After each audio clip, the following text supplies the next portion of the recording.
तनेश पिछली videos cover कर लियो भाई, ठीक है, क्योंकि सेमीकंडक्टर, डुअल और एटम भी ऑलमोस्ट अब रिवाइज होने वाला है, 3 चैप्टर रिवाइज होने वाले हैं, तो इनकी रिवीजन वीडियोस देख लेना। हाँ, एटम की लास्ट रिवीजन वीडियो अपलोड नहीं हो पाएगी, उसमें आवाज़ ही नहीं है जो मैंने देखा था बाद में, तो लेकिन वो रिवीजन वीडियो है, उसमें मैंने वही करवाया जो मैंने क्लास में करवाया था। तो एटम की तो वीडियोस ज़्यादा थी नहीं, चैप्टर से कर लेना कवर, जो पहले वाली वीडियोस थी, बात एक ही है।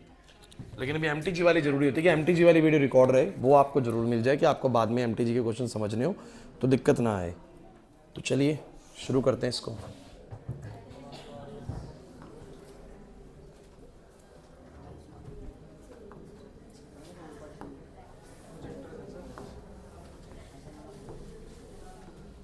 सो गाइज, अभी जब हम लास्ट रिवीजन कर रहे थे एटम की, तो मैंने तुम लोगों को ना बोर मॉडल पूरा कंप्लीट करवा दिया।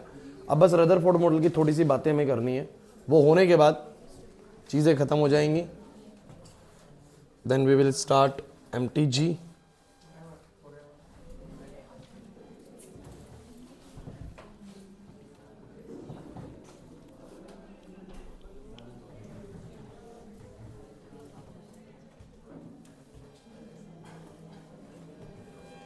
चलिए, सो क्लास, अभी तक ये 15 पेजेस हम लोगों ने दोबारा से देखो भर लिए हैं, मतलब सब कुछ पहले वाला सब कुछ रिवाइज करवा दिया गया आप लोगों को एटम का, कि ये कहाँ से आ गया, हाँ इसके बाद शुरू हुआ था। सो इन 12 पेजेस में मैंने आप लोगों को करवाया ये रेडियस का ड्राइव क्या था, आता है एग्जाम में, वेलोसिटी का ड्राइव क्या है, energy of the electron in any orbit उसका ड्राइव क्या है बच्चों आप लोगों का, पोटेंशियल एनर्जी, काइनेटिक एनर्जी, ये सब आप लोगों को करवाया गया। और अब इनके ऊपर आज क्वेश्चंस बनाएंगे बड़े इंपॉर्टेंट, बहुत बढ़िया क्वेश्चंस बनेंगे। उसके बाद आप लोग देखते हैं कि ये तो सारे हो गए। इसके बाद एनर्जी ड्यूरिंग ट्रांजिशन बड़ा इंपॉर्टेंट था, इलेक्ट्रॉन एब्जॉर्ब करेगा, एनर्जी ऊपर जाएगा, रिलीज करेगा, ऊपर से नीचे गिरेगा, तो जो रेडिएशन वो एब्जॉर्ब करेगा उस रेडिएशन की एनर्जी कितनी है, उसकी वेवलेंथ कितनी है, उसकी फ्रीक्वेंसी कितनी है, ये सब क्वेश्चंस थे। आपको सीरीज वाले कराए थे, लाइमन, बाल्मर, पास्टन, ब्रैकेट, पीफन, उसका वो बताया था किस रीजन से ये रेडिएशंस निकलती हैं, अल्ट्रावायलेट या इंफ्रारेड। सो वो आप लोगों ने अगर पढ़ा है अच्छे से तो चीज़ें अभी तक मुश्किल नहीं है। बोर का सेकंड मॉडल भी मुश्किल नहीं है बच्चों, ये बस ये बोलता है इलेक्ट्रॉन्स फिक्स्ड ऑर्बिट्स में घूमते हैं, जैसे कि हमारे प्लैनेट्स भी ना फिक्स ऑर्बिट्स में घूमते हैं। अर्थ ने आज तक अपनी पोजीशंस चेंज नहीं करी, जिस रास्ते पे वो चल रही थी हमेशा उसी रास्ते पे चलती रहती है। वैसे ही इलेक्ट्रॉन्स ने अगर एक रास्ता पिक कर रखा है तो हमेशा उसी पे रहते हैं। तो ऑर्बिट्स हमेशा स्टेशनरी होते हैं, मतलब कि एक फिक्स पाथ के अंदर ही इलेक्ट्रॉन्स रिवॉल्व करते हैं, और उन फिक्स पाथ्स का एंगुलर मोमेंटम कंजर्व्ड रहता है। और आप लोगों को बताया था कितना होता है, NH/2π। तो ये याद रखिए, बड़ा काम का इक्वेशन है, 2πr = n लैम्डा, बड़ा काम का है, और mvr = NH/2π भी। जब क्वेश्चन आएंगे इनके ऊपर मैं आपको बताऊंगा कैसे आते हैं। चलिए अब आते हैं रदरफोर्ड मॉडल के ऊपर। देखिए रदरफोर्ड मॉडल, सीबीएसई बहुत बार क्वेश्चन दे देती है रदरफोर्ड मॉडल के ऊपर भी, रदरफोर्ड मॉडल ऑफ एटम। इन्होंने क्या करा था, इन्होंने कहा था कि अगर एटम के बारे में हमें एग्जैक्टली जानना है कि भाई एक एटम कैसा है अंदर से, क्योंकि एटम के अंदर तो क्या सीन है कि भाई ये मेरे पास न्यूक्लियस है और ये मेरे पास इलेक्ट्रॉन है, आज हमें पता है, लेकिन इसके बारे में अंदाजा लगाना कि न्यूक्लियस ऐसे ही सेंटर पे होता है, फिर इलेक्ट्रॉन्स होते हैं, इस सब का आइडिया किसी ने तो लगाया होगा ना, कि भाई पूरे एटम में न्यूक्लियस बहुत छोटी सी जगह में, जैसे पूरा रूम है तो एक पॉइंट जैसा न्यूक्लियस होगा, बाकी पूरा ही एटम है रूम जो है, तो पॉइंट जैसा न्यूक्लियस है, मतलब न्यूक्लियस बहुत छोटा होता है as compared to overall atom. तो इस बात का आइडिया जो है किसी ने तो लगाया होगा, किसी ने सोचा होगा, तो इसके पीछे रदरफोर्ड का हाथ है कि न्यूक्लियस बहुत ही छोटे वॉल्यूम में ऑक्यूपाइड होता है। इन्होंने आइडिया भी दिया था कि एक फुटबॉल के ग्राउंड के अंदर एक बॉल जो रखी हुई है, एक अंदाजा भाई बोल सकते हम कि फुटबॉल के ग्राउंड में जो एक बॉल रखी हुई है वो न्यूक्लियस, और पूरा फुटबॉल का ग्राउंड बोलो क्या है, एटम। इसका मतलब कि न्यूक्लियस बहुत ही छोटे से वॉल्यूम में ऑक्यूपाइड होता है एटम के अंदर, बाकी सारा स्पेस एटम का बोलो क्या होता है, एम्प्टी। अब ये चीज इन्होंने पता कैसे लगाई, तो इन्होंने क्या करा, इन्होंने एक गोल्ड फॉइल ली, और ये जो गोल्ड फॉइल थी ये बहुत ही थिन गोल्ड फॉइल थी। थिन लेने का पर्पस ये था, पीछे एक लगाई फ्लोरोसेंट स्क्रीन, बताता हूं अभी सारी चीजें, ये बता लगाई फ्लोरोसेंट स्क्रीन, एक बार करा हुआ है ना हमने, तो मैं थोड़ा डायग्राम उतना बढ़िया नहीं बना रहा हूं बच्चों। फ्लोरोसेंट स्क्रीन, और यहां पर बोलो क्या लगाई, गोल्ड फॉइल। गोल्ड फॉइल को बहुत थिन लिया गया। थिन मतलब होता है कि बिल्कुल इसको, रचित यहां पर ध्यान दो, मोबाइल मत चलो, इधर हो जाओ, इसके पीछे आ जाओ, सूरज के पीछे आज अलग क्यों बैठा हुआ है। तो ऐसा है कि हमने गोल्ड फॉइल ली, हमें यह पता लगाना था कि इस गोल्ड फॉइल के अंदर जो गोल्ड के एटम्स है, अब गोल्ड क्या है, गोल्ड है AU, इसका एटॉमिक नंबर भी बच्चों 79 होता है। तो इसका अपना एक न्यूक्लियस होगा, एक अच्छा खासा न्यूक्लियस, हैवी न्यूक्लियस होगा, 79 इसका एटॉमिक नंबर है। तो 79 तो बस प्रोटॉन प्रोटॉन है, न्यूट्रॉन्स और अलग है, तो एक अच्छा खासा ठीक ठाक न्यूक्लियस होगा इसका, और बाकी का ऐसे करके एटम होगा।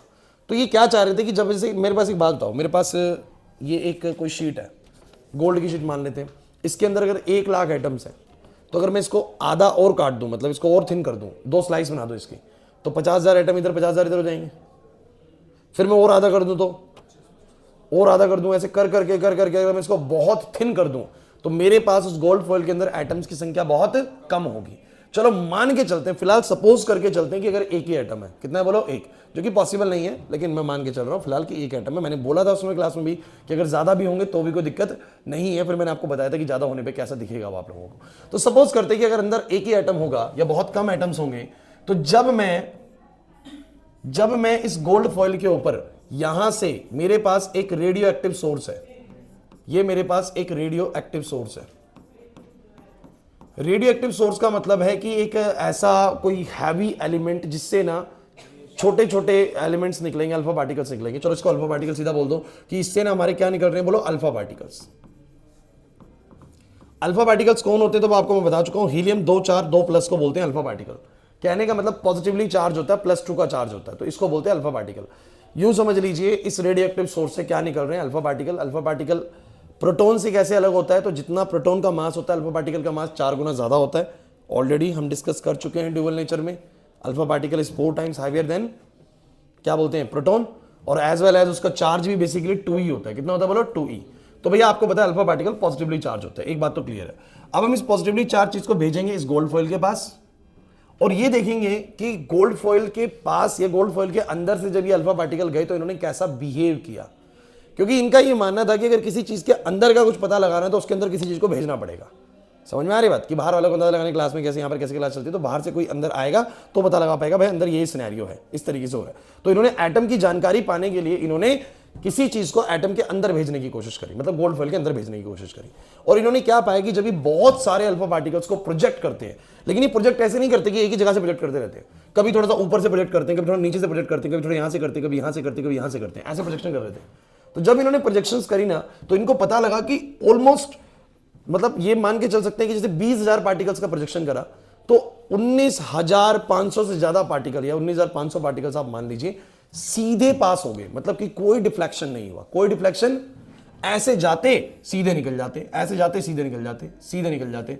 और ये बात कैसे पता लगती कि सीधे निकल गए, कैसे पता लगती कि सीधे निकल गए, क्योंकि पीछे ना जब ये जाते थे तो फ्लोरोसेंट स्क्रीन थी, वहां पर जाके ये हिट करते थे, तो पहले ये नाप लेते थे कि मैंने कहां से भेजा और कहां पर जाके वो हिट हुआ। अगर वो स्ट्रेट लाइन में हिट हो रहा है इसका मतलब कि most of the particles goes undeflected.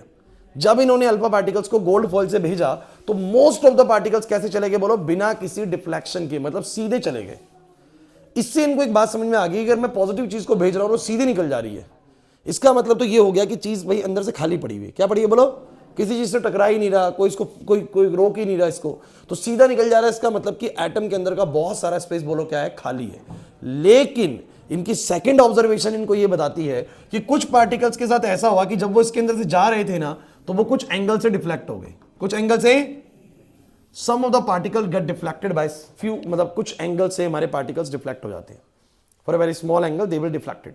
अब वो डिफ्लेक्ट क्यों हुए सोच के देखिए, अंदाजा लगा के देखिए। आप खुद सोचिए कि मान लो मेरे पास एक एटम है, एक एटम है, तो क्योंकि ये एटम का न्यूक्लियस बहुत ही छोटे से वॉल्यूम में होता है, तो जब पार्टिकल ऊपर ऊपर से जा रहे होंगे, यहां से जा रहे होंगे, यहां से जा रहे होंगे, तो वो कैसे निकल जा रहे होंगे बोलो, सीधे। हालांकि न्यूक्लियस आपको पता है पॉजिटिवली चार्ज होता है, अल्फा पार्टिकल भी पॉजिटिवली चार्ज होता है, तो न्यूक्लियस उसको रिपेल करेगा, न्यूक्लियस उसको रिपेल करेगा। लेकिन अगर वो बहुत दूर से निकल रहा है, क्योंकि मैंने बोला ना न्यूक्लियस तो बहुत ही छोटे से वॉल्यूम में ऑक्यूपाइड है, फुटबॉल के ग्राउंड में फुटबॉल जितना है न्यूक्लियस, तो जब उसके बहुत दूर दूर से निकल रहा था तो पार्टिकल कैसे निकल जा रहा था बोलो, सीधा।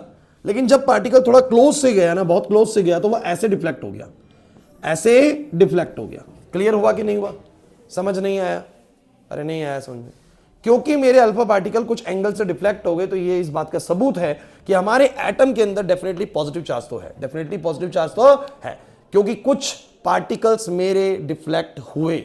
और पॉजिटिव चीज अगर डिफ्लेक्ट हो जा रही है, अंदर जाने का मुड़ जा रही है, इसका मतलब कोई अंदर पॉजिटिव बैठा है जो उसको धक्का दे रहा है, जिसको रिपल्शन लगा रहा है। क्लियर हुआ कि नहीं हुआ। लेकिन 20,000 में से 19,500 पार्टिकल सीधे निकल गए और लगभग 400 साढ़े 400 पार्टिकल्स कुछ एंगल से मुड़ गए, कुछ एंगल से मुड़ गए। इसका मतलब यह है कि अंदर पॉजिटिव चार्ज तो है, लेकिन क्योंकि 99% पार्टिकल तो लगभग सीधे ही निकल जाते हैं, कुछ ही पार्टिकल्स को डिफ्लेक्शन देखने को मिलता है। इसका मतलब पॉजिटिव चार्ज तो है, लेकिन वो बहुत ही छोटे से वॉल्यूम में ऑक्यूपाइड है कि जब उसके पास से कोई चीज जाती है तब बेसिकली वो डिफ्लेक्ट कर पाता है।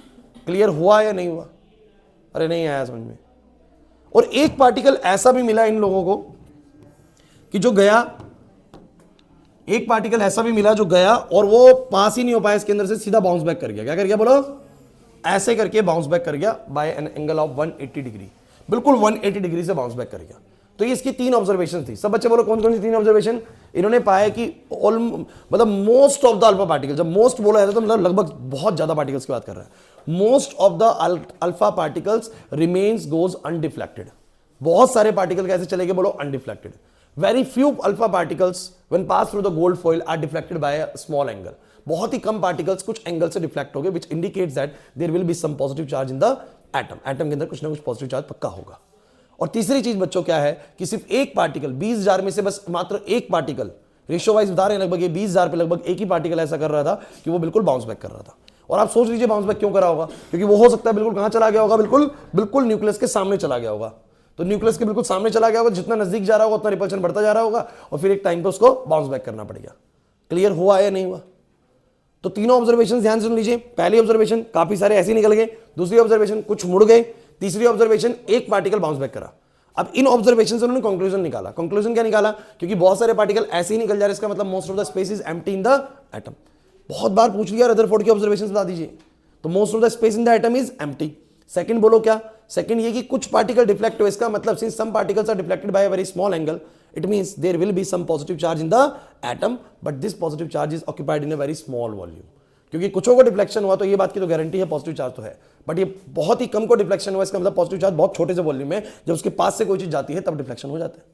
अगर पूरे में होता पॉजिटिव चार्ज तो भैया किसी को भी नहीं जाने देता वो अंदर।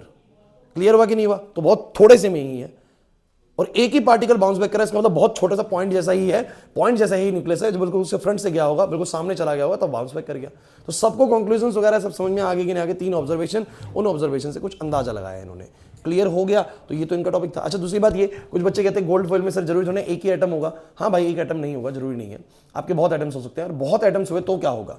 तो क्या होगा यार, सुनो जरा मेरी बात, यहाँ एटम, यहाँ एटम, यहाँ एटम, तो ऐसे होंगे ना एटम्स, ये एटम होएगा, फिर ये एटम होएगा, फिर ये एटम होएगा, ये एटम होएगा। और इन एटम्स का न्यूक्लियस कैसे होगा? न्यूक्लियस तो पॉइंट जैसा है, न्यूक्लियस तो पॉइंट जैसा ही है। आप डायग्राम देख लीजिए, न्यूक्लियस तो पॉइंट जैसा ही है। अब आप मुझे बताइए, अगर पॉइंट जैसा ही है तो जब भी कोई चीज जाएगी, तो मान लो बहुत सारे एटम्स भी हैं, तो यहां से गई तो कहां जा रही है वो? न्यूक्लियस के पास से नहीं जा रही ना, सीधी निकल जाएगी। यहां गई सीधी निकल गई, यहां गई सीधी निकल गई, यहां गई सीधी निकल गई। इसके कितने चांस है कि वो बिल्कुल इसके सामने चली जाए? बहुत ही कम चांस है। थोड़ा सा बिल्कुल पास से निकली ऐसे करके तो मुड़ गई, मुड़ गई। समझ आया मैं ये कहना चाह रहा हूं? तो बहुत सारे एटम्स भी अगर तुम एज्यूम कर लो, तो बहुत सारे इस शीट के अंदर एटम्स, मान लो इस शीट के अंदर बहुत सारे तुमने एटम्स एज्यूम कर लिए, बहुत सारे एटम्स एज्यूम कर लिए शीट के अंदर, तो यार वो एटम्स में अगर बहुत सारे एटम्स इस पे लगे हुए तो न्यूक्लियस तो डॉट डॉट जैसा है ना। और जब उन डॉट के बीच में से निकल जाएगी, मैं इधर इधर लगा दूं बहुत सारे डॉट्स, तो आप कोई चीज भेज रहे हैं तो वो डॉट के बीच में निकल जाएगी, इसके चांस बहुत सारे हैं, बहुत ज्यादा चांस है, क्योंकि डॉट तो बहुत ही मतलब पॉइंट जैसा ही है ना। समझ नहीं पा रहे मैं क्या कहना चाह रहा हूँ? तो जब डॉट के बिल्कुल सामने से गया तो मुड़ गया, और डॉट के साइड से गया होगा, बिल्कुल बिल्कुल करीब से गया होगा तो डिफ्लेक्ट हो गया होगा कुछ एंगल से। तो एक एटम जरूरी नहीं है, एटम बहुत सारे हो सकते थे, लेकिन बहुत सारे एटम्स के भी तो न्यूक्लियस तो बहुत ही छोटे छोटे हैं, डॉट डॉट जैसे हैं। तो इस पेज पे मैं अगर 10 डॉट भी बना दूं तो आप कोई चीज फेंकेंगे बिल्कुल डॉट पे लग जाएगी, इसके चांस कितने हैं? बहुत ही कम है। क्लियर हो गया मैं क्या कहना चाह रहा हूं? अरे नहीं आया समझ में? अब रदरफोर्ड की ये तो सारी बात है थ्योरेटिकल बात में वो इतनी ही बातें करता है। अब आते हैं अगली चीज पे जो कि इंपॉर्टेंट है, आप लोगों को जहां से क्वेश्चन ये बार बार देता है, वो क्या है वो सुनिए। कि आप लोगों को पता है कि इसने, ये हमारा किसका था? गोल्ड का न्यूक्लियस था जिसके ऊपर तुमने वो करा, प्रोजेक्ट करा है। अच्छा, गोल्ड के न्यूक्लियस का चार्ज कितना होगा बताओगे? Ze। अरे गोल्ड का एटॉमिक नंबर 79 है, इसका मतलब एटॉमिक नंबर 79 का मतलब क्या है? उसका उसके अंदर नंबर ऑफ प्रोटॉन 79 है, और प्रोटॉन्स का चार्ज कितना हो जाएगा? एक प्रोटॉन का प्लस ई चार्ज होता है, तो 79 प्रोटॉन्स का 79 ई चार्ज होगा। तो मैं वैसे Ze बोल रहा हूँ, क्या बोल रहा हूँ? Ze। ये समझे नहीं ना कैसे बोल रहा हूँ? जैसे सोडियम का 11 एटॉमिक नंबर है तो 11 ई चार्ज होगा, गोल्ड का 79 ई चार्ज होगा। अच्छा, आप लोग भेज रहे हो इसके पास अल्फा पार्टिकल। बार बार मैं बताता हूं बच्चों, एक बार फिर बता रहा हूं, हीलियम 2 4 होता है, 2 प्रोटॉन होते हैं, 2 न्यूट्रॉन्स होते हैं, तब ऊपर का नंबर 4 है। नीचे वाला नंबर बताता है कितने प्रोटॉन है, ऊपर वाला बताता है प्रोटॉन मिला के न्यूट्रॉन मिला के कितने हैं। तो 4 है, और 2 इलेक्ट्रॉन होते हैं। ये तो बच्चों हीलियम होता है, ये हीलियम होता है, this is not the alpha particle, this is not the alpha particle. लेकिन अगर हीलियम अपने 2 इलेक्ट्रॉन रिलीज कर दे, हीलियम अपने 2 इलेक्ट्रॉन रिलीज कर दे, now it become 2 proton 2 neutron with no electron, कोई इलेक्ट्रॉन नहीं है, that will be your alpha particle. इसको बोलो क्या बोलते हैं? तो अल्फा पार्टिकल का मास कितना होगा बच्चों? मास ऑफ द अल्फा पार्टिकल कितना होगा भाई साहब? जितना प्रोटॉन का होता है उससे 4 गुना, क्योंकि आपको पता है प्रोटॉन न्यूट्रॉन का मास बराबर होता है। और कितने पार्टिकल्स टोटल हो गए? 4। अरे टोटल पार्टिकल 2 प्रोटॉन 2 न्यूट्रॉन कितने हो गए? 4। और प्रोटॉन न्यूट्रॉन मास में बराबर होते हैं, तो इसका मतलब कितना मास हो गया बोलो? 4 times of mass of proton. Charge कितना हो गया? चार्ज कितना हो गया? तो प्रोटॉन पे चार्ज होता है, इलेक्ट्रॉन पे चार्ज होता नहीं, तो चार्ज कितना होता है बोलो? इसका 2e। तो ये बात तुम्हें बस पता होनी चाहिए, मैं बहुत बार बता चुका हूं कि अल्फा पार्टिकल्स का मास 4 टाइम्स होता है और चार्ज इसका 2 टाइम्स होता है इलेक्ट्रॉन या प्रोटॉन के चार्ज से। अब सुनो भाई, अब तुमसे मेरा एक सवाल यह है कि जब अल्फा पार्टिकल वहां पर गया, ऐसे गया, एक टाइम पर वो बिल्कुल क्लोज पहुंचा इसके सामने से और बाउंस बैक कर गया। क्या कर गया? बाउंस बैक कर गया, इस तरीके से बाउंस बैक कर गया। यहां पर मैं तुम्हें सिखाने वाला हूं एक टॉपिक जिसका नाम है डिस्टेंस ऑफ क्लोजेस्ट अप्रोच। भाई बहुत क्वेश्चन देता है इस टॉपिक के ऊपर, ये बहुत क्वेश्चन देता है, ढंग से सुन लीजिएगा। मतलब अगले 5-7 मिनट बड़े क्रूशियल है, क्योंकि मैं तुम लोगों को 2 चीजें सिखाऊंगा, एक सिखाऊंगा डिस्टेंस ऑफ क्लोजेस्ट अप्रोच और एक सिखाऊंगा इंपैक्ट पैरामीटर। तो ढंग से सुन लीजिएगा आशीष, यहां पर एक distance of closest approach and one is impact parameter. अच्छा मेरे को एक बात बताइए जरा आशीष, ऐसा क्या हुआ कि यहां से तुमने उसको भेजा और वहां जाके वो बाउंस बैक कर गया? इलेक्ट्रोस्टैटिक फोर्स ने उसको रिपल्शन लगाया। मैं ये कह सकता हूं कि जैसे तुमने यहां से उसको कौन सी एनर्जी दी होगी? सब बच्चे बताओ। तुमने एक अच्छी खासी kinetic energy the, let it be this kinetic energy is of 6 mega electron volt. ये मेगा इलेक्ट्रॉन वोल्ट में होती है, मतलब मिलियंस में एनर्जी देनी पड़ती है तब इसको वो अप्रोच करता है। मेरी पूरी बात समझिएगा, इसको मैंने 6 मिलियन इलेक्ट्रॉन वोल्ट की एनर्जी दी। अच्छा जब तक ये इतना दूर था इस न्यूक्लियस से, तो न्यूक्लियस उसके ऊपर कोई खास रिपल्शन अपनी नहीं लगा पा रहा होगा, क्योंकि काफी दूर है। आप लोग जानते हैं कि 2 चार्जेस एक दूसरे के ऊपर कितना रिपल्शन लगा के, मतलब कितनी पोटेंशियल एनर्जी एक दूसरे को क्रिएट कर सकते हैं। तो ये उसको रिपेल करेगा, वो उसको रिपेल करेगा, और मैं 2 चार्जेस को ऐसे पकड़ के बैठा हूं, मेरे को थोड़ा इमेजिनेशन करना है, 2 चार्जेस पकड़ के बैठा हूं, आपको नहीं लगता कि इनमें एनर्जी भरी पड़ी है? ये इसको रिपेल कर रहा है, वो उसको रिपेल कर रहा है, छोड़ूंगा तो भागेगा? बोलो भागेगा नहीं भागेगा? तो कितना पोटेंशियल एनर्जी होता है 2 चार्जेस के बीच में? 1/4πε0 Q1 Q2 बाय में बोलो क्या? R। मेरी बात समझना। अब जब मैं बहुत दूर हूं तब तक उसका कोई रिपल्शन उसके ऊपर नहीं लग रहा है, बेसिकली R बहुत ज्यादा है तो U बिल्कुल कम है, मतलब पोटेंशियल एनर्जी लगभग 0 है। कितनी बोलो? लगभग 0 है। अब मेरी पूरी बात समझना, आपने यहां दी इसको काइनेटिक एनर्जी, और यहां पहुंचने पर उसका वेलोसिटी बिल्कुल अल्फा पार्टिकल का कितना हो जाता है? बोलो 0। बताओ अल्फा पार्टिकल का वहां पर वेलोसिटी कितना हो जाता है? 0, 0। मतलब आप जानते हैं कि यहां पर काइनेटिक एनर्जी कितनी होगी? अरे बिल्कुल यूं जाएगा और फिर रुक जाएगा ना, और रुकने के बाद ऐसे मुड़ेगा, तो कहां गई सारी काइनेटिक एनर्जी? मुझे तुम ये बताओ। ये इंपॉर्टेंट है भाई, तुम्हें समझना पड़ेगा ये वाला चीज। ये नहीं समझोगे दिक्कत करेगा। ये ए पॉइंट है और ये वाला बी पॉइंट है। आपने उसको एक अच्छी खासी काइनेटिक एनर्जी वहां से दी थी, वो गया, धीरे धीरे काइनेटिक एनर्जी कम होती जा रही, होती जा रही, होती जा रही, लास्ट में 0 होगी काइनेटिक एनर्जी। कहां गई काइनेटिक एनर्जी? सो भैया वो सारी काइनेटिक एनर्जी किसमें कन्वर्ट होगी? आप जैसे कि आप लोग किसी चीज को ऐसे, ये मेरे पास मान लीजिए कि एक ऑब्जेक्ट है और इसको मैंने 50 जूल का काइनेटिक एनर्जी दिया। देखो ध्यान दो, कितने जूल का? ध्यान से सुन लो इस टॉपिक को। 50 जूल का काइनेटिक एनर्जी दिया, तो थोड़ी देर बाद कितना हो जाएगा? 40, 30, 20, 10 और 0। काइनेटिक कितना हो जाएगा? At the top most point the kinetic will be, at the top most point the kinetic energy will B 0। ओ भाई नहीं आ रहा समझ में? बट ये जो काइनेटिक एनर्जी 0 हुई, इसकी कॉस्ट पे कुछ बन गया, इसकी कॉस्ट में इसमें पोटेंशियल एनर्जी बन गई। तो जब मैंने इसको थ्रो किया था ग्राउंड लेवल से, तो काइनेटिक एनर्जी थी, पोटेंशियल 0 थी, बट ऊपर जाते के साथ ही बिल्कुल टॉप मोस्ट पॉइंट पे काइनेटिक 0 है, पोटेंशियल मैक्सिमम है। फिर नीचे आएगा तो पोटेंशियल खत्म होने लगेगा, काइनेटिक बढ़ने लगेगा। तो भैया एक दूसरे को एनर्जी कन्वर्ट हो रही है। तो ये जो काइनेटिक एनर्जी है पूरी तरीके से वहां पर क्या बन चुकी है? Potential energy. और फिर वही पोटेंशियल एनर्जी वापस से खत्म होने लगेगी और यहां पर बोलो क्या बनाएगी? वापस आते हुए काइनेटिक एनर्जी। समझ नहीं आ रहा? मैं ये बोलना चाहता हूं, मुझे तुम बस एक बात बता दो सब बच्चे, अभी तुम्हें समझ में आ जाएगी वाली चीज। ध्यान सुनना इस बात को। ये अल्फा पार्टिकल पे कितना चार्ज है? 2e। और मान लेते कि बिल्कुल इतने नजदीक तक गया था, ये दूरी बोलो a है, ये दूरी बोलो क्या है? a। मुझे तुम ये बताओ at point B potential energy कितनी है? पोटेंशियल एनर्जी कितनी है? सब बच्चे बताओ।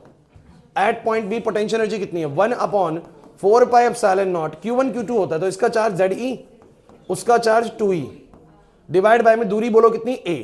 तो यहां पर इस चार्ज पार्टिकल के पास कुछ पोटेंशियल एनर्जी आई है। मुझे बस ये बताओ ये पोटेंशियल एनर्जी किसकी कॉस्ट पर आई है? सारी काइनेटिक एनर्जी खत्म होगी ना। So the whole potential energy at point B is coming at the cost of the kinetic energy at point A. अगर कोई तुमसे बोले कि इस माचिस की डिब्बी के पास यहां पर पोटेंशियल एनर्जी 50 जूल की आ गई, तो कहो कहां से आई? तो जितनी भी काइनेटिक एनर्जी इसको यहां पर दी गई थी, that whole kinetic energy will be converted into the potential energy at that point. समझे? सारी काइनेटिक जीरो हो चुकी है उधर जाके, तो सारा काइनेटिक किसमें कन्वर्ट हो गया बोलो? तो मैं ये बोल सकता हूं, जो बड़ी इंपॉर्टेंट लाइन है, कि जो kinetic energy at point A है, the kinetic energy at point A है, या मैं बोलूं the potential energy at point B, ये किसकी वजह से बोलो? Is equal to the kinetic energy at point. अरे यार ये समझ नहीं आ रहा तुम लोगों को, नहीं आ रहा ना समझ में? The potential energy gain at point B is nothing but it is the kinetic energy at point A. उसी की कॉस्ट पे ही ये बनी है। समझ आ गया? नहीं आया? और हम क्या निकालना चाह रहे हैं? सुन लो मेरी बात। हम लोग क्या निकालना चाह रहे हैं? हम निकालना चाह रहे हैं डिस्टेंस ऑफ क्लोजेस्ट अप्रोच की, कितना नजदीक तक जाएगा, कितना नजदीक तक ये टच करके आएगा उसको। तो मान लीजिए कि उसके न्यूक्लियस से इस पार्टिकल तक की दूरी, डिस्टेंस ऑफ क्लोजेस्ट अप्रोच ए बोला है। क्या बोला मैंने? ए। तो मैंने कहा वहां तक जब ये पहुंच गया होगा तो उसके पास कितनी पोटेंशियल एनर्जी आगे होगी? कितनी पोटेंशियल एनर्जी आगे होगी? 1/4πε0 Q1 Q2 बाय में बोलो क्या? R², सॉरी R, A हो गया। इतना पोटेंशियल एनर्जी आया होगा। और ये जो पोटेंशियल एनर्जी इसके पास बी पॉइंट पे आई, किसकी वजह से आया? जो काइनेटिक एनर्जी ए पॉइंट पे थी उसकी वजह से। तो बोलूंगा मैं कि जो पोटेंशियल एनर्जी यानी 1/4πε0 ZE इंटू 2E बाई में A बराबर क्या होगा? K eight that point A। तो मुझे बताओ सब बच्चे, डिस्टेंस ऑफ क्लोजेस्ट अप्रोच का फॉर्मूला क्या बन गया? A को उधर ले जाओ, K को नीचे ले आओ, तो A बराबर लिख दूं ऐसे? बताओ कितना आया? 2ZE² अपॉन में बोलो क्या आ गया? अब जरा एक बार जरा इस फॉर्मूले को समझ के देख लो, समझ के देख लो क्लास, इंपॉर्टेंट चीज है। कहना चाह रहा है कि अगर काइनेटिक एनर्जी ज्यादा होगी ना तो डिस्टेंस ऑफ क्लोजेस्ट अप्रोच कम होगी। मतलब कि अगर ज्यादा तेज भेजोगे, अगर 6 मिलियन इलेक्ट्रॉन वोल्ट से इतना डिस्टेंस बनाए, अगर 7 मिलियन इलेक्ट्रॉन वोल्ट से भेजूंगा तो थोड़ा सा और नजदीक तक जाएगा, मतलब ए और कम मिलेगा। ए तो अगर के ज्यादा तो ए उतना ही कम, मतलब जितनी ज्यादा काइनेटिक एनर्जी से पार्टिकल को भेजोगे उतना डिस्टेंस ऑफ क्लोजेस्ट अप्रोच बोलो क्या हो जाएगा? कम हो जाएगा, और ज्यादा नजदीक से होकर आएगा। क्लियर हुआ कि नहीं हुआ? आपको ज्यादा जिस बच्चों को दिक्कत लगा उस प्रोसीजर को समझने में, सिंपल रिलेशन याद कर लो कि अगर मुझे उसने बोला कि मुझे तो डिस्टेंस ऑफ क्लोजेस्ट अप्रोच बताओ कि जो अल्फा पार्टिकल भेजा था कितना नजदीक से होकर आया, तो आपको भी सीधा कैलकुलेशन है 1/4πε0। 2 तो पता ही है, Z होगा जिस एटम के पास भेजा, गोल्ड के पास भेजा, Z बताएगा 79 है उसका। E आपको पता ही है 1.6 × 10⁻⁻90 जो चार्ज होता है। और भैया K आपको काइनेटिक एनर्जी बताएगा, वो पक्का पक्का बताएगा कितनी काइनेटिक एनर्जी है। तो उस काइनेटिक एनर्जी को यहाँ पर पुट करेंगे, डिस्टेंस ऑफ क्लोजेस्ट अप्रोच निकाल लेंगे। अभी रिसेंटली एक क्वेश्चन आया था पिछले कुछ साल में, आप लोगों से ये पूछा गया था कि अगर मैं पार्टिकल की काइनेटिक एनर्जी को दुगना कर दूं, डबल कर दूं, तो डिस्टेंस ऑफ क्लोजेस्ट अप्रोच कितना हो जाएगा? आधा हो जाएगा। मतलब अगर पहले 10 यूनिट तक गया होगा, 10 यूनिट दूर तक, अब फिर 5 तक जाएगा। तो जितना ज्यादा काइनेटिक एनर्जी लेंगे उतना डिस्टेंस ऑफ क्लोजेस्ट अप्रोच क्या हो जाएगा? कम हो जाएगा। And you just have to learn the formula distance of closest approach का 1/4πε0 2ZE² अपॉन में क्या बोलो? Kinetic energy. क्लियर हुआ कि नहीं हुआ? अब सीबीएसई देखो क्या करती है, तुम्हें ये समझ में आ गया? सीबीएसई क्या करती है कि बच्चा प्रोसेस कितना बढ़ गया है वो एग्जाम में देखो। जो बच्चे वन शॉट वीडियोस रट के जाएंगे लास्ट में उनके साथ एक प्रॉब्लम पड़ेगी। जैसे ही उसने क्वेश्चन में कहा कि हमने अगर इसमें अल्फा पार्टिकल की बजाय प्रोटॉन भेज दिया, क्या भेज दिया? अब डिस्टेंस ऑफ क्लोजेस्ट अप्रोच के फॉर्मूले में थोड़ा सा बदलाव आएगा। अब जहां पर तुम 2E ले रहे थे, प्रोटॉन के पास बस E होगा, तो ये फॉर्मूले में 2ZE² ना आके बस क्या आएगा? ZE²। अब जिसको प्रोसेस पता है कि ये कैसे बना था वो तो नहीं फंसेगा वहां पर। क्लियर हो रहा है कि नहीं हो रहा? और जिसको प्रोसेस नहीं पता वो 2ZE² ही लगा के आएगा। क्लियर हो रहा है? वो बोलेगा अगर अल्फा पार्टिकल की बजाय मैं प्रोटॉन को भेज दूं, तो मैं कहूंगा प्रोटॉन को भेज दोगे तो बस ये फर्क आएगा, जो अल्फा पार्टिकल पे 2E चार्ज होता है, प्रोटॉन पे कितना होता है? E होता है। तो बस बाकी तो गोल्ड फॉइल वैसी ही है, ZE चार्ज, बाकी सब कुछ सेम है। अरे क्लियर हुआ कि नहीं हुआ? तो छोटी छोटी चीजें वो बदलता है। आपने प्रोसेस को अगर समझ लिया है तो फिर ज्यादा बेटर है, फिर आपको जो ट्विस्ट करके क्वेश्चन आएंगे उनको बना जाएंगे। तो क्लियर होगी ये वाली बात? आगे बढ़ूं इसमें? ओके। अब एक मैं बड़ी जरूरी बात बोलूंगा यार, इसने नहीं ये क्वेश्चन भी 2-3 बार पूछा है, ढंग से सुनना। ये बात मैंने क्लास में भी एक बार डिस्कस करी थी, लेकिन थोड़ा सा इसको ना मतलब सुनने वाली है, थ्योरेटिकली सुनने वाली है, लॉजिकल कुछ कॉन्सेप्ट है। इन्होंने ना बहुत तेज काइनेटिक एनर्जी वाला भी अल्फा पार्टिकल भेजा और वो किसी एक दूरी तक होके आ गया, और वो जो ए की वैल्यूज आ रही थी, ए की जो वैल्यूज आ रही थी ना वो आ रही थी फर्मीज में। फर्मीज मतलब ऐसे आ रही थी 10⁻⁻15 मीटर। तो ये कह रहे थे कि जब डिस्टेंस ऑफ क्लोजेस्ट अप्रोच इतना छोटा है तो न्यूक्लियस का रेडियस तो इससे भी छोटा होगा। ये कौन सी बात है? उन्होंने कहा कि अगर ए की वैल्यू इतनी छोटी है, फर्मीज में है, तो जो न्यूक्लियस का रेडियस होगा, न्यूक्लियस का रेडियस, एटम के रेडियस की बात नहीं कर रहा, किसकी बात कर रहा हूं? बोलो न्यूक्लियस के रेडियस की, वो इससे भी छोटा होगा। अब आप कहोगे सर ये कैसे? तो इसके लिए ना बस छोटी सी बात सुननी है, अगर तुम्हें समझ में आ जाए तो बढ़िया भाई। किसी भी न्यूक्लियस में, तनिषा, कोई भी न्यूक्लियस है तो ऑब्वियस सी बात है उस न्यूक्लियस का खुद का अपना भी बोलो क्या होगा, एक रेडियस। और आपका ये पार्टिकल, इस पार्टिकल में पॉइंट साइज पार्टिकल मान रहा हूं न्यूक्लियस के कंपैरेटिवली, न्यूक्लियस के कंपैरेटिवली। इधर देखो भाई, ये पार्टिकल हमारा अल्फा पार्टिकल। अब यार आप लोग मुझे बताओ जरा, डिस्टेंस ऑफ क्लोजेस्ट अप्रोच जो तुम्हारा मतलब जो ये ए नापा गया होगा, हर्षित, ए जो यहां पर कैलकुलेट हुआ होगा, जो ए जो नापा गया होगा, कहां से नापा गया होगा? इसके सेंटर से लेके यहां तक की दूरी। और जब तुम मुझे बताओ ए की वैल्यू जो भी होगी, मैं कह रहा हूं कुछ भी हो ए की वैल्यू, न्यूक्लियस का जो रेडियस होगा वो तो और भी छोटा होगा, क्योंकि इस ए के अंदर न्यूक्लियस का रेडियस ऑलरेडी इंक्लूड है। समझ ही नहीं पाए? बहुत सिंपल चीज है। उसने एक क्वेश्चन पूछा है एग्जाम में कि how Rutherford have an idea about the size of nucleus. उसको कैसे आइडिया मिल गया कि इस न्यूक्लियस का साइज बहुत छोटा है? तो उसको ना डिस्टेंस ऑफ क्लोजेस्ट अप्रोच की कैलकुलेशन मिल चुकी थी कि मैं कितनी भी तेज भेज लूं, मेरा जो डिस्टेंस ऑफ क्लोजेस्ट अप्रोच है वो फर्मीज में आता है, मतलब 10⁻⁻15 मीटर आता है। अब तुम सोचो ना, डिस्टेंस ऑफ क्लोजेस्ट अप्रोच मतलब अल्फा पार्टिकल और उसके न्यूक्लियस, मतलब उस जो हमारा गोल्ड फॉइल है, जो उसका एटम है, उससे कितनी दूरी होगी यार? ऑब्वियस सी बात है, ए जब तुमने नापा होगा तो गोल्ड फॉइल का, ये मैं कह रहा हूं न्यूक्लियस है भाई, किसका न्यूक्लियस है? Nucleus of gold. तो दूरी हमेशा सेंटर टू सेंटर नपती है ना, तो इसके सेंटर से इसके सेंटर तक नपी होगी भाई, तो ये ए होगा। और अगर ए बहुत छोटा है तो न्यूक्लियस का रेडियस तो, क्योंकि इस ए के अंदर ही वो रेडियस तो इंक्लूड ऑलरेडी हो चुका है। तो अगर ए फर्मीज में है, मतलब मैं बोलूं कि ए मेरा 10 यूनिट है, तो ऑब्वियस सी बात है न्यूक्लियस का रेडियस जो होगा वो 10 से बड़ा तो नहीं हो सकता अब, क्योंकि ए पक्का न्यूक्लियस के रेडियस से तो बड़ा होगा ही होगा। कितनी भी नजदीक से आ जाए, तो भी मैं ये बोलूंगा कि अगर मेरा ये ए है तो जो न्यूक्लियस का रेडियस है वो ए से बोलो क्या है, छोटा है। तो इन्होंने पाया कि मैं कितनी भी तेज भेज लूं, जो मेरा ए है ना वो फर्मीज में रहता है, बहुत नजदीक भी चला जाए फर्मीज में रहता है, तो मेरा जो न्यूक्लियस का रेडियस है वो फर्मीज से भी क्या है बोलो, छोटा या फर्मीज में ही है।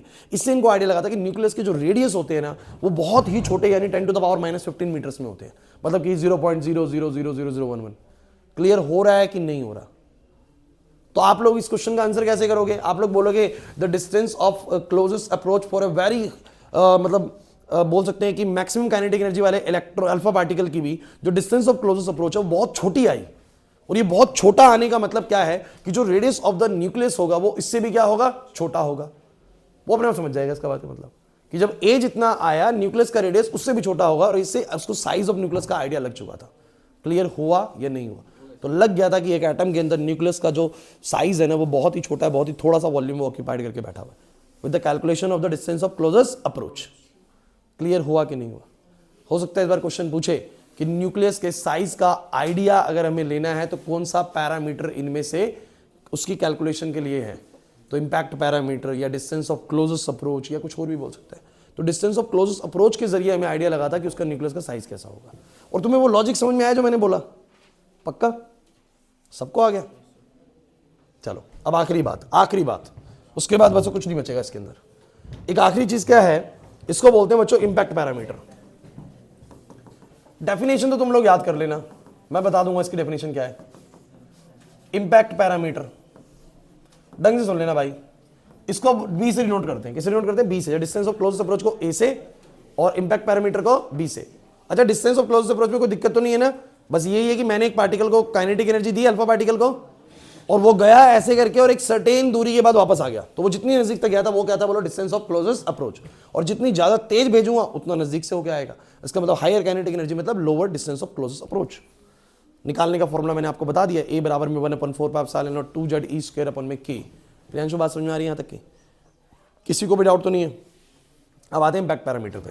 भाई सुनो, ये मान लो न्यूक्लियस है, किसी भी उसका गोल्ड फॉइल का ना न्यूक्लियस, ऐसे करके न्यूक्लियस है, ये एटम है, ये न्यूक्लियस है, और ये तुम्हारा अल्फा पार्टिकल का प्रोजेक्शन है। मैंने तुम लोगों को एक बात बोली थी, याद आए तो तुम लोगों को, अल्फा पार्टिकल को हम अलग अलग डायरेक्शन से भेजते हैं, कभी थोड़ा ऊपर से, कभी थोड़ा नीचे से। हमें थोड़ा पता कहां पर न्यूक्लियस है, हमें थोड़ा पता कहां पर न्यूक्लियस था, लेकिन हम कभी ऊपर से कभी नीचे से भेजते हैं। अब आप मान के चलो कि ये वाली जो लाइन है ना, ये वाली जो लाइन है बिल्कुल न्यूक्लियस के सेंटर वाली लाइन है, न्यूक्लियस के बिल्कुल सेंटर वाली लाइन है। ध्यान से समझना। अब कितना ऊपर से तुमने पार्टिकल को भेजा है, ये होता है बस इंपैक्ट पैरामीटर। कितना ऊपर से तुमने भेजा है, बस इस बिल्कुल सेंट्रल लाइन से कितना परपेंडिकुलर डिस्टेंस नाप लो, कितना ऊपर से तुमने उसको भेजा, वो उसका बोलो क्या होता है, इंपैक्ट पैरामीटर। वो उसका क्या होता है, इंपैक्ट पैरामीटर। नीचे भी वही है, यहां से भेज रहे हो, अबे यहां से भेज रहे हो तो ये भी इंपैक्ट पैरामीटर है। अब इंपैक्ट पैरामीटर किसी पार्टिकल का बड़ा हो सकता है, किसी का छोटा हो सकता है। बताओ किन का बड़ा होगा इंपैक्ट पैरामीटर? जो बहुत ऊपर से जा रहे हैं उनका इंपैक्ट पैरामीटर बहुत हाई है, जो बहुत नीचे से आ रहे हैं उनका इंपैक्ट पैरामीटर बहुत वो भी हाई है, और जो बहुत इस लाइन के नजदीक से जा रहे हैं, जो बहुत नजदीक से गए हैं, उनका इंपैक्ट पैरामीटर लो है। अब समझो, उसने बोला कि किसी पार्टिकल का इंपैक्ट पैरामीटर बहुत ही लो है, इसका मतलब इस सेंट्रल लाइन के बहुत पास से जा रहा है, तो डिफ्लेक्ट होगा। तो क्या होगा, समझ जाइए। क्वेश्चंस कैसे बनाएगा बता देता हूं। बोलेगा किसी पार्टिकल का इंपैक्ट पैरामीटर बहुत हाई है, इसका मतलब यार वो बहुत ऊपर से जा रहा है, बहुत, इसका मतलब वो डिफ्लेक्ट नहीं होगा, सीधा निकल जाएगा। अब समझिए उसका सवाल क्या बनेगा। दो पार्टिकल हैं, एक का इंपैक्ट पैरामीटर ज्यादा है, एक का इंपैक्ट पैरामीटर कम है, कौन सा पार्टिकल ज्यादा एंगल से डिफ्लेक्ट होगा? सोच लो। कह रहे पता नहीं क्या बोल दिया, सिंपल डेफिनेशन यार। हाँ, जिसका कम है, एक का इंपैक्ट पैरामीटर ज्यादा है, मतलब एक थोड़ा सा ऊपर से जा रहा है, हंसिका इधर, तनीश, एक का इंपैक्ट पैरामीटर ज्यादा है, मतलब थोड़ा सा ऊपर से जा रहा है, उसका इंपैक्ट पैरामीटर ज्यादा है, और एक का थोड़ा कम है, मतलब नजदीक से जा रहा है। तो जो नजदीक से जा रहा है वो ज्यादा डिफ्लेक्ट होगा, जो दूर से जा रहा है वो कम डिफ्लेक्ट होगा। क्लियर हुआ कि नहीं हुआ? नहीं आया समझ में? सो फॉर पार्टिकल्स, हाँ बिल्कुल ऐसे ही नापना है। For particles having high impact parameter, has lower deflection. ये नहीं आया समझ में, पढ़ लो एक बार, स्टेटमेंट पढ़ लो भाई, खत्म करूंगा इसको मैं। स्टेटमेंट पढ़ लो भाई, स्टेटमेंट पढ़ो।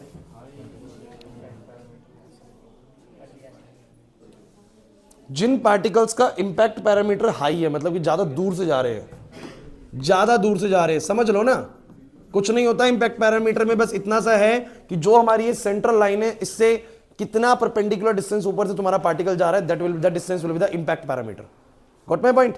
सो जिस पार्टिकल का इंपैक्ट पैरामीटर ज्यादा होगा, तो ज्यादा ऊपर से जा रहा है, उसका डिफ्लेक्शन कम होगा, जिसका इंपैक्ट पैरामीटर कम होगा उसका डिफ्लेक्शन ज्यादा होगा। चलिए, इसका एक बहुत ही फेमस क्वेश्चन मैं आप लोगों से डिस्कस करता हूं, बहुत ही फेमस क्वेश्चन। एक पार्टिकल है जिसका इंपैक्ट पैरामीटर 0 है, for a particle B is 0। ये कौन सा पार्टिकल बताओगे? अरे कौन सा पार्टिकल है? For a particle it's impact parameter is 0। Class, बहुत ही इंपॉर्टेंट क्वेश्चन है। एक पार्टिकल जिसका इंपैक्ट पैरामीटर 0 है, तनीषा कौन सा पार्टिकल है जिसका इंपैक्ट पैरामीटर 0 है, बताओ। नहीं आया समझ में? जो बिल्कुल यहां से जा रहा है उसी का तो बी 0 होगा। समझ नहीं पा रहे यार तुम लोग। तो मतलब फॉर द पार्टिकल जिसका बी 0 है, इसका मतलब वो इसी सेंटर लाइन से जा रहा है, आपको पता ही बाउंस बैक करेगा। क्या करेगा बोलो? तो वो आपसे सवाल करेगा, इसका वो आपसे पूछेगा इसका एंगल ऑफ डिफ्लेक्शन बताओ, इसका एंगल ऑफ डिफ्लेक्शन बताओ। तो आप बोलोगे जिन पार्टिकल्स का बी 0 होगा, उनका एंगल ऑफ डिफ्लेक्शन 180 डिग्री होगा। क्लियर हुआ? और जिन पार्टिकल्स का बी इनफाइनाइट होगा, अभी बी इनफाइनाइट मतलब क्या, बहुत दूर, उसका थीटा कितना होगा, उसका एंगल ऑफ डिफ्लेक्शन कितना होगा, उमड़ेगा ही नहीं। क्लियर हो गया? तो अब ये रटना नहीं पड़ेगा, आपको समझ में आ चुका है कि जिनका बी इनफाइनाइट उनका थीटा 0, जिनका बी 0 उनका थीटा 180। रटना नहीं है, समझना है। What is the meaning of impact parameter? Sir clear है? जो न्यूक्लियस की सेंटर वाली लाइन है उससे कितना ऊपर या नीचे पार्टिकल जा रहा है, उस दूरी को बोलो क्या बोलते हैं, इंपैक्ट पैरामीटर। अब सर इंपैक्ट पैरामीटर अगर ज्यादा होगा तो ज्यादा दूर से जा रहा है, मतलब एंगल डिफ्लेक्ट नहीं करेगा, और अगर इंपैक्ट पैरामीटर कम है तो मतलब इस लाइन से नजदीक से जा रहा है, डिफ्लेक्ट करेगा, न्यूक्लियस के पास पहुंचेगा। क्लियर हुआ या नहीं हुआ? तो इंपैक्ट पैरामीटर पे एमसीक्यू क्वेश्चन बनते हैं बहुत ज्यादा, और वो आपको एमसीक्यू में बता सकते हैं कि एक पार्टिकल का इंपैक्ट पैरामीटर ज्यादा है, बताइए उसका एंगल ऑफ डिफ्लेक्शन कम होगा या ज्यादा होगा, क्या होगा? तो इंपैक्ट पैरामीटर ज्यादा है तो एंगल ऑफ डिफ्लेक्शन कम होगा, इंपैक्ट पैरामीटर कम है तो एंगल ऑफ डिफ्लेक्शन ज्यादा होगा, इंपैक्ट पैरामीटर 0 है तो 180 होगा, इंपैक्ट पैरामीटर इनफाइनाइट है तो थीटा 0 होगा। क्लियर हो गया आप सबको? पक्की बात है? खत्म करूं इसको। अब एक चीज आप लोगों को, जब उसने वो ग्राफ भी बनवाया था मैंने आप लोगों को, तो वो ग्राफ कुछ ऐसा था। अरे बच्चों, ये थे हमारे नंबर ऑफ, ये यहां पर था,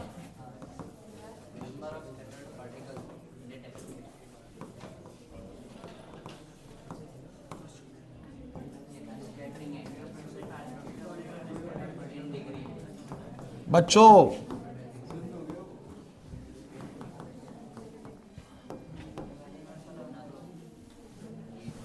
इस ग्राफ का मतलब बिल्कुल सिंपल सा है। आप मुझे बताइए कि आपके बहुत सारे पार्टिकल्स बहुत बड़े एंगल से रिफ्लेक्ट हुए हैं, बिल्कुल डिफ्लेक्शन बहुत ही कम एंगल से हुआ है, बहुत ही कम एंगल से। अरे भाई, बहुत सारे पार्टिकल्स का डिफ्लेक्शन हुआ ही नहीं है, तभी तो बोलते हैं कि most of the space in the atom is empty. Very few particles are deflected by a very large angle. बहुत ही मतलब कुछ ही पार्टिकल ऐसे हैं जिनका बहुत बड़े एंगल से रिफ्लेक्शन हुआ, और कोई एक दो ही पार्टिकल ऐसे हैं जिनका 180 डिग्री से हुआ। ये ग्राफ बहुत साफ तौर पे बोल रहा है कि यहां पर है एंगल ऑफ स्कैटरिंग और यहां पर है नंबर ऑफ स्कैटर्ड पार्टिकल्स। तो कह तो रहा है, अगर ढंग से एक बार समझ में आ जाए, तुम ध्यान से ना, 0 डिग्री या बिल्कुल नजदीक की डिग्री, मतलब 1-2 डिग्री से रिफ्लेक्ट होने वाले पार्टिकल्स की संख्या बहुत ज्यादा है, नंबर ऑफ स्कैटर्ड पार्टिकल बहुत ज्यादा है जिनका एंगल बहुत छोटा रिफ्लेक्शन का है। और बहुत बड़े एंगल यानी 180 डिग्री के आसपास के, देखो 180 डिग्री के आसपास के, 180 डिग्री से डिफ्लेक्ट होने वाले पार्टिकल्स की संख्या, नंबर ऑफ स्कैटर्ड पार्टिकल क्या है, बहुत कम है। तो बहुत बड़े एंगल से डिफ्लेक्ट होने वाले पार्टिकल्स का, देखो भाई एक बात समझो, ये है नंबर ऑफ स्कैटर्ड पार्टिकल, ये बोलो क्या है, एंगल ऑफ स्कैटरिंग। तो बहुत बहुत इंपॉर्टेंट है, बहुत बड़े एंगल से स्कैटर हुए उनकी संख्या कम है, और बहुत छोटे एंगल से स्कैटर हुए उनकी संख्या बहुत। इसलिए ग्राफ ऐसा बना है कि छोटे एंगल से स्कैटर होने वाले पार्टिकल्स का नंबर बहुत ज्यादा है और बड़े एंगल से स्कैटर होने वाले पार्टिकल्स का नंबर बहुत कम है। क्लियर हुआ कि नहीं हुआ? ग्राफ बिल्कुल शार्प कट लेते हैं यहां से कि बहुत छोटे एंगल से जो डिफ्लेक्ट होते पार्टिकल्स की संख्या बहुत ज्यादा रही है। अब आप कहीं सर ये बीच में देखो, बीच में ऐसे भी है 20 डिग्री से रिफ्लेक्ट होने वाले पार्टिकल की संख्या इतनी है, 40 से इतनी, तो वही बोलेंगे 180 डिग्री से रिफ्लेक्ट होने वाले की संख्या सबसे कम है, बिल्कुल बाउंस बैक करने वालों की संख्या सबसे कम है, और बहुत छोटे एंगल से रिफ्लेक्ट होने वाले पार्टिकल की संख्या बहुत ज्यादा नंबर्स में। तो ये ग्राफ ऐसा क्यों बना, समझ में आ गया आप लोगों को? तो कभी भी आए ना कि नंबर ऑफ स्कैटर पार्टिकल और एंगल ऑफ स्कैटरिंग के बीच का ग्राफ बनाओ, ऐसे बना देना, बना लोगे, लेकिन लिखना जरूर उस पर कुछ, ऐसे मत करके आया करो तुम लोग यूं लिख के आ जाते हो, वो थोड़ा ना भरेगा। समझ रहे हैं बात को? वो तुम्हारे मार्क्स अगर आप बना देगा ऐसे करके, ठीक है ना, कि तुम्हारे मार्क्स भी ऐसे जा रहे हैं। अब सुन लो, सबको समझ में आ गई मेरी बात? बस खत्म। इस तरीके से मतलब एटम को लेके मुझे जो बातें लगती हैं कि यही बातें इंपॉर्टेंट होती हैं, इसके बाद बस एमटीजी करना रह जाता है। तो आने नहीं, छुट्टी कुछ नहीं है। बोर मॉडल सबको क्लियर था भाई, फर्स्ट पोस्टुलेट भी, सेकंड पोस्टुलेट भी, और रदरफोर्ड मॉडल पे एक अच्छा खासा काम मैंने आपको करवा दिया है। अब रदरफोर्ड मॉडल दिक्कत नहीं करना चाहिए भाई, तो शुरू करें। अच्छा, रदरफोर्ड मॉडल की कुछ लिमिटेशंस भी होती हैं, जिसमें से एक ये थी कि इन्होंने एटम की स्टेबिलिटी के बारे में कुछ नहीं बताया था, एटम्स कैसे स्टेबल है, प्रॉपर स्ट्रक्चर का आइडिया तब भी नहीं लग पाया था जो रदरफोर्ड मॉडल के अकॉर्डिंग है। तो लिमिटेशंस यार एक दो याद कर लेना जरूर आप, लिमिटेशंस।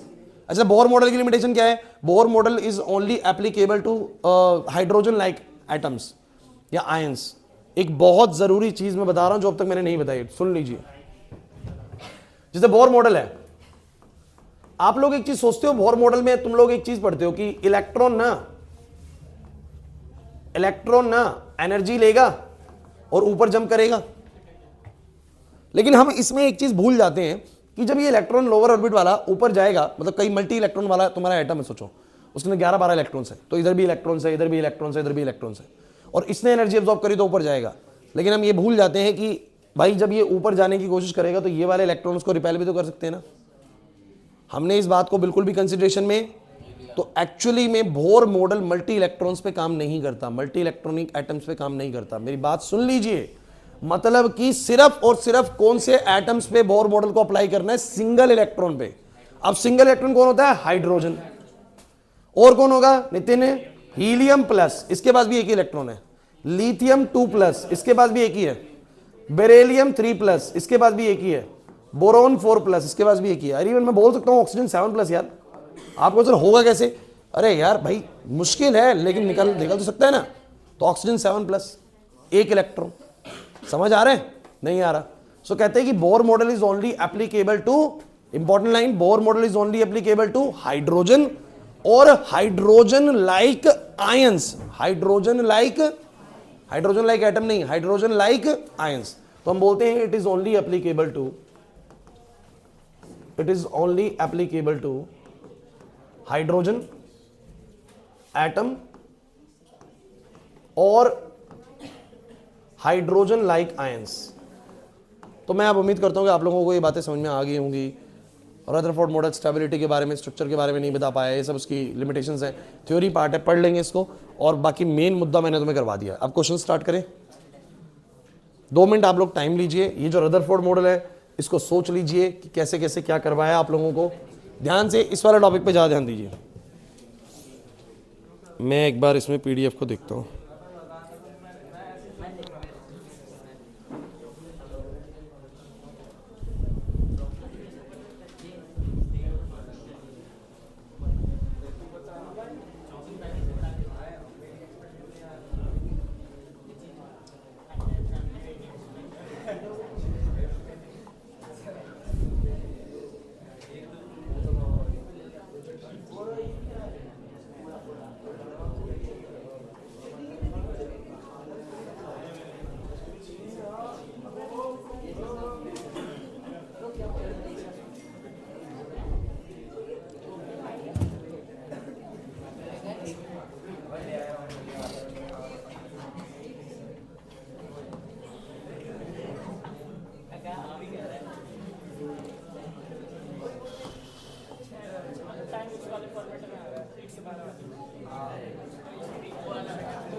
क्लास बोर्ड पे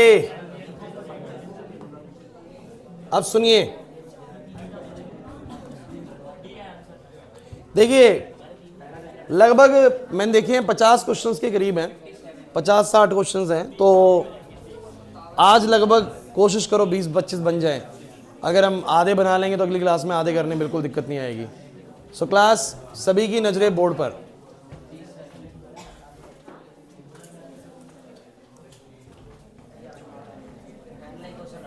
एक सेकंड यार, इसको पहले मैं वो कर दूं सेव।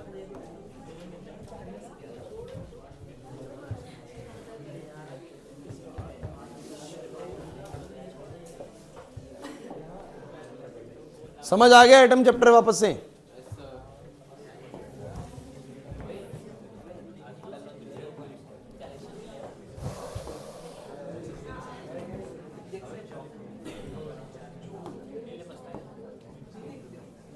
देखो तुम लोगों की मेजॉरिटी के ऊपर है। अगर मेजॉरिटी को ये लगता है कि हमें चैप्टर वैसे ही सर आता है, आप MTG से स्टार्ट करा दिया करो, तो बताओ। और अगर मेजॉरिटी को ये लगता है कि सर पहले चैप्टर ऐसे रिवाइज हो जाए फिर करें, तो ऐसे ही चलेंगे, फिर ऐसे ही चलना है। मेजॉरिटी क्या जाती है, ऐसे ही चलना है। पहले बताओ ऐसे ही चलने वाला कितने बच्चे हैं? ऐसे ही चलेगी, पहले चैप्टर रिवाइज करें फिर छोड़ दो, फिर कर लो, फिर दूसरा, हाँ एक का चैप्टर ऐसा छोड़ देंगे। तो सभी बच्चों की नजरें बोर्ड पर। कोई नहीं, सुनो ऋषभ बोर्ड पे। चलिए क्वेश्चन नंबर 1 भाई क्लास यार प्लीज। पहले जितने भी क्वेश्चंस हैं सारे के सारे अल्फा स्कैटरिंग एक्सपेरिमेंट पे हैं, और अल्फा स्कैटरिंग एक्सपेरिमेंट के लगभग 14 क्वेश्चंस हैं। सो क्लास सबकी नजरें बोर्ड पर। 2020 में क्वेश्चन है, which of the following statement is not correct according to the Rutherford model? Most of the space inside the atom is empty. बिल्कुल करेक्ट है सर, ऐसा ही था। The electrons revolve around the nucleus under the influence of the coulombic force acting on them. ये होता ही है वैसे। And most of the part of the mass of the atom and its positive charge are considered at centre. The stability of the atom is established. हाँ देखो, यही तो इसकी लिमिटेशन है, यही इसकी लिमिटेशन है कि स्टेबिलिटी के बारे में इसने कुछ भी एक्सप्लेन नहीं किया था। तो ऑप्शन नंबर डी जो है इसका वो इनकरेक्ट है। पढ़ लेना क्वेश्चन, इनकरेक्ट की बात कर रहा है। कई दिन से करेक्ट वाला दिखे और पहला ही ऑप्शन टिक करके आ जाओगे, हाँ यही बोला था। ठीक है, चलिए अब गीगर मार्सडन एक्सपेरिमेंट। ये इनके स्टूडेंट्स थे जिन्होंने साथ में एक्सपेरिमेंट किया था, तो इनके नाम से इसको जाना जाता है गीगर मार्सडन एक्सपेरिमेंट।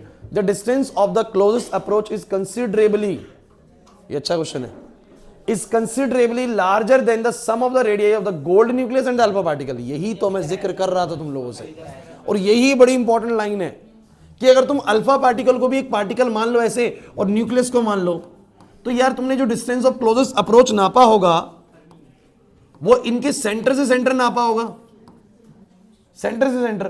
तो ऑब्वियस सी बात है कि डिस्टेंस ऑफ क्लोजेस्ट अप्रोच की value, distance of closest approach की वैल्यू जो अल्फा पार्टिकल का रेडियस है और जो इसका रेडियस है, न्यूक्लियस का रेडियस है, समझ रहे हैं, इन दोनों की सम से बोलो क्या होगा, ज्यादा ही होगा। अरे नहीं आया समझ में, वही चीज तो वो बोल रहा है कि गीगर मास experiment distance of the closest approach is considerably larger than the sum of the radius of the gold nucleus in the alpha particle. तो आप बोल सकते हैं the distance of the two particles always taken from the centre to centre. भाई सुन लो answer, फिर गलत लिखोगे। उसका सवाल क्या है कि distance of closest approach in दोनों के रेडियस के सम से ज्यादा होगी, लॉजिकली हमेशा ज्यादा होगी। समझ रहे हैं बात को? क्योंकि जब दूरी नापोगे तो सेंटर टू सेंटर नापोगे भाई, सेंटर टू सेंटर नापोगे तो दोनों के रेडियस तो वैसे ही इन्वॉल्व हो गया और बाकी की दूरी बीच की भी होगी भाई। तो ये हमेशा इन दोनों के सम से बोलो क्या होगा ज्यादा। अब आप इसको कैसे एक्सप्लेन कर सकते हो? एक्सप्लेन करने को बोला है तो एक्सप्लेन कैसे करोगे? आप बोलोगे the distance of the two particles always taken from the centre to centre due to which the distance of closest approach already include the radius of the nucleus and the radius of the alpha particle, and that is why it is greater than the। नहीं आया समझ में? लिखूं इसको या समझ गए हो? लिख पाओगे पक्का? रिपीट कर देता हूं आपको। आप पहले मुझे ये बताओ, आपको मतलब समझ में आ गया इसका? सुन लो, ओए उसने क्वेश्चन ये पूछा कि अल्फा पार्टिकल और न्यूक्लियस जो था वो एक पूरी मतलब किसी नजदीक तक गया, उसके बाद बाउंस बैक करा। तो डिस्टेंस ऑफ क्लोजेस्ट अप्रोच कुछ ना कुछ तो है, और क्यों distance of closest approach in दोनों के रेडियस के सम से ज्यादा होगा। तो हम ये बोलेंगे the distance of the two particles always taken from there centres. हमेशा की नहीं, दो चीजों की दूरी उनके सेंटर टू सेंटर ली जाती है। The distance of the two particles always taken from the centre to centre, that means the distance of closest approach already includes the radius of the alpha particle and the radius of the nucleus. That is why it is always greater than the sum of these two radius. करे लिख दो हैं? तो distance of two particles always taken from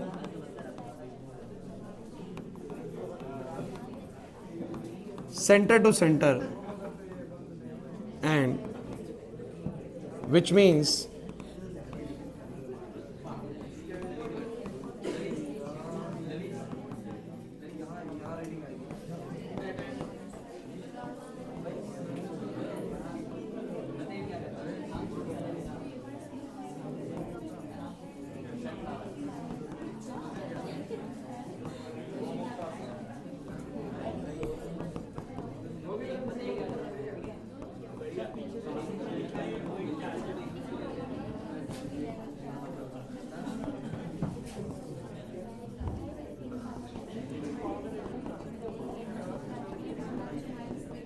बस बस बस इतना ही लिखना है यार। वो तो भाई कुछ भी लिखते रहते हैं, वो कुछ चीज़ों में तो बहुत ही ज़्यादा रायता फैलाते हैं, ठीक है। तो लेकिन ये बिल्कुल एक्यूरेट आंसर है कि आप लोग कैसे बता सकते हैं इसको। समझ में आ गई बात? उसके बाद सुन लीजिए, और भाई ये बिल्कुल बिल्कुल बढ़िया क्वेश्चन है। अब कर सकते हैं हम इस तरह के क्वेश्चन को। अगर एक हाइड्रोजन के एटम में इलेक्ट्रॉन की एनर्जी इतनी है तो उसी जगह पर उसकी काइनेटिक और पोटेंशियल एनर्जी कितनी होगी? नकली बिल्कुल। काइनेटिक एनर्जी इसी के माइनस टाइम्स, यानी कितनी होगी बोलो? 3.4। एक बार सिखा रहा हूं, एक बारी में सीख लेना, इसको मैं पहले भी बता चुका हूं। काइनेटिक एनर्जी होगी आप लोगों की कितनी? सेकंड क्वेश्चन का ए पार्ट है, ये बी पार्ट है। सो काइनेटिक एनर्जी होती है टोटल एनर्जी की माइनस टाइम्स, और पोटेंशियल एनर्जी होती है उसकी 2 टाइम्स। तो मेरी जो काइनेटिक एनर्जी है बच्चों, इसकी माइनस टाइम्स का मतलब हो गया 3 पॉइंट, और जो पोटेंशियल एनर्जी है वो, अरे नहीं आ रहा समझ में, नहीं आ रहा ना? टोटल सम करके देख लो, दोनों का माइनस 3.4 बनेगा। डन? नहीं आया? खुशी समझ में? मुश्किल लग रहा है ये? चलो आगे बोलो। What result do you expect if an alpha particle scattering experiment is repeated using a thin sheet of hydrogen in place of gold foil? Explain। अब ये देखो यार, वो क्या कहना चाह रहा है यार, क्वेश्चन ढंग से सुन लो, फिर लोग टेस्ट में आएगा, फिर तुम लोग परेशान होगे। कह रहा है अगर गोल्ड फॉइल की जगह हाइड्रोजन ले लें, तो यार आपको नहीं लगता कि गोल्ड फॉइल का तो न्यूक्लियस साइज अच्छा खासा बड़ा है? और फिर भी हमारे कुछ ही पार्टिकल डिफ्लेक्ट हुए। सोचो इतना बड़ा साइज होने के बाद भी हमारे कुछ ही पार्टिकल डिफ्लेक्ट हुए। सोचो कि हाइड्रोजन का तो बहुत ही छोटा हो जाएगा न्यूक्लियस। अब इतना छोटा न्यूक्लियस हो गया तो फिर तो हमारे पार्टिकल्स इसके करीब से जाएंगे, इसके चांसेस ही बहुत कम हो गए। मतलब ऐसा भी हो सकता है कि सारे पार्टिकल सीधे निकल गए और हमें एटम के बारे में कुछ जानकारी मिली ही नहीं। तो एटलीस्ट हमें इतना बड़ा एटम जरूर लेना है जिसका साइज न्यूक्लियस का ठीक ठाक हो कि एटलीस्ट कुछ पार्टिकल तो उसके करीब से जाएं और डिफ्लेक्ट हो पाए, तभी तो आइडिया लग पाएगा। तो हमने जानबूझकर गोल्ड चूज करा था कि गोल्ड एक तो थिन शीट में कट सकता है, बाकी नहीं कट पाते, तो गोल्ड को चूज करना फायदा था। और बड़ा एटम चूज करना इसलिए था क्योंकि न्यूक्लियस, देखो ना खुद सोचो, गोल्ड का न्यूक्लियस का जो साइज होगा बच्चों वो लगभग इतना बड़ा था मान लो, तब तो हमारे कुछ ही पार्टिकल रिफ्लेक्ट हुए। सोचो कि हाइड्रोजन तो और छोटा हो जाएगा, हाइड्रोजन का तो और छोटा हो जाएगा न्यूक्लियस। अब इसके पास से तो जाने ही मुश्किल है, सारे सीधे निकल जाएंगे सारे ही।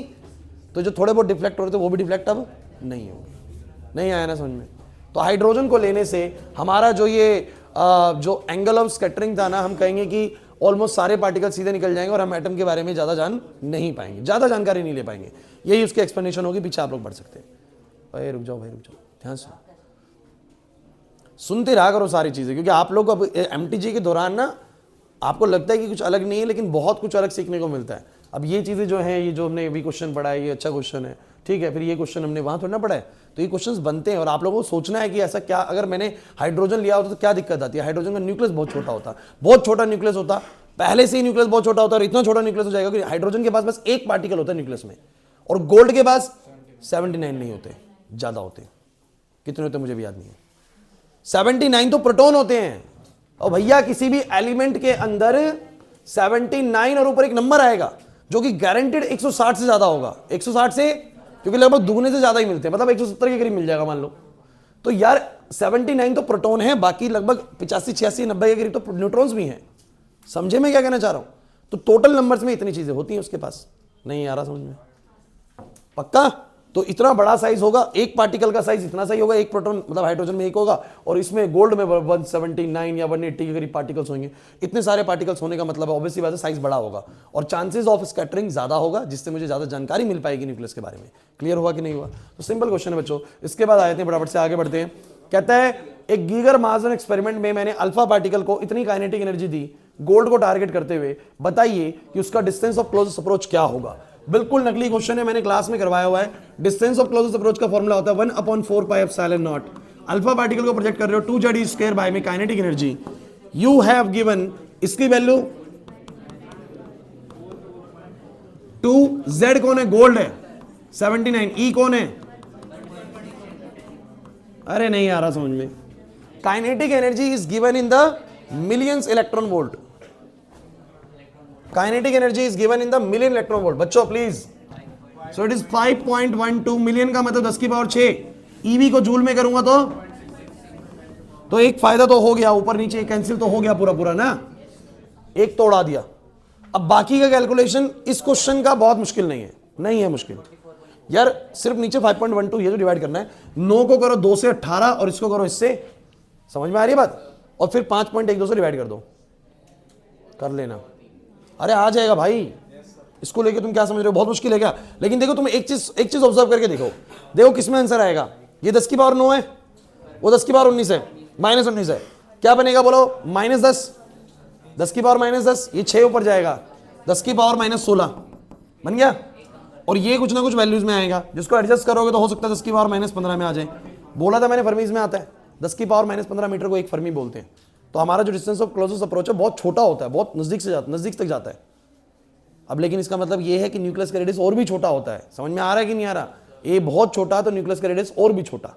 तो मेरे को बताओ, अगर काइनेटिक एनर्जी मिले तो तुम डिस्टेंस ऑफ क्लोजेस्ट अप्रोच निकाल पाओगे नहीं निकाल पाओगे? कार्तिक, प्रियांशु, मुश्किल नहीं है, बता रहा हूं मैं आप लोगों को। एक सिस्टमैटिक वे में तैयारी करते चलो, तुम्हें जितने चैप्टर यहां पर कराए जा रहे हैं उतने चैप्टर साथ के साथ करते चलो, नोट्स करो, एमटीजी करो, मल्टीपल टाइम्स करो, जैसे ही टाइम मिले दोबारा सेमीकंडक्टर पे एक राउंड मार दिया, पढ़ लिया दोबारा से, half wave rectifier, full wave rectifier, forward biasing, reverse biasing, जैसे ही टाइम मिला। बता रहा हूं मैं आप लोगों को, मैंने पहले भी बोला था एक बार, ऐसा भी समय आएगा सेमीकंडक्टर 15 मिनट में खत्म, वो समय भी आएगा 15 मिनट में खत्म। पन्ने पलटोगे बस यूं देखोगे 15 मिनट के अंदर सेमीकंडक्टर खत्म। रियलिटी बता रहा हूं मैं आप लोगों को। आप लोगों को पेपर से पहले 5 छुट्टी मिली, 4 छुट्टी मिली, तुम ये मत समझना कि एक दिन लगेगा सेमीकंडक्टर करने में।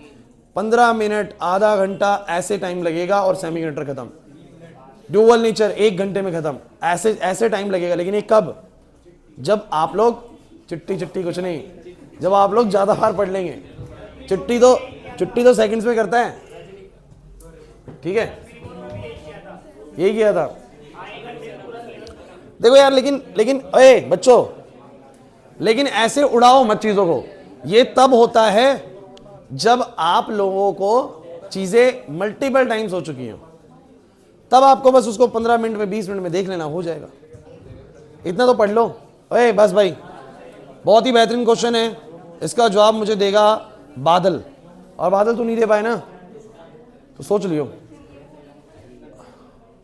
गीगर मार्जन एक्सपेरिमेंट में, बच्चों सुन लो, बादल नहीं बता पाएगा तो हर्ष बताएगा। तो गीगर मार्जन एक्सपेरिमेंट में trajectory of the alpha particle is shown by this, मतलब ये ट्रैजेक्टरी ऐसे दिखाई गई। पार्टिकल्स दिख रहे हैं आप लोगों को, सीधे निकल रहे हैं, कुछ मुड़ जा रहे हैं, कोई एक बाउंस बैक भी कर गया होगा। सवाल ये है, what do B and theta represent in the figure? ये बी क्या है? Impact parameter. बादल थीटा क्या है?